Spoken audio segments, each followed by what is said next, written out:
हाय सांग मैंने आसतु chicken chilli बनवा। चिकेन चिली बनवाई आमको प्रथम पकोड़ा बनवाक पड़ो। देखो चिकेन को भल भाव धोई नहीं तादेह अंडा पेपर पाउडर अदा रसुण लंका पेस्ट कलर लुण मैदा कॉर्नफ्लावर विनेगार दे भल भाव मिक्स करवा।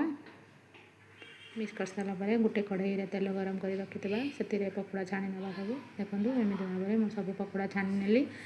आ गोटे बर्तन में tomato sauce chilli sauce soya sauce vinegar cornflour सब मिक्स कर गोल रखी। देखला कढ़ाई गरम है मैदा पेस्ट डाली शिमला मिर्च प्याज सब पकाई लुण पेपर पाउडर सब पकाई से टिके सारापर रखिथा मिक्स कर रखिथा ग्रेवी को ढाली। ग्रेवी गरम हो सारापर चिकेन पकोड़ा को मिक्स कली। देखो चिकेन पकोड़ा मिक्स कर सारापर देखो ए से भल भाव फुटीगला चिकेन चिली बनके होगला। देखो सांग मैंने एमती चिकेन चिली मोर बनैली आपण मैंने भी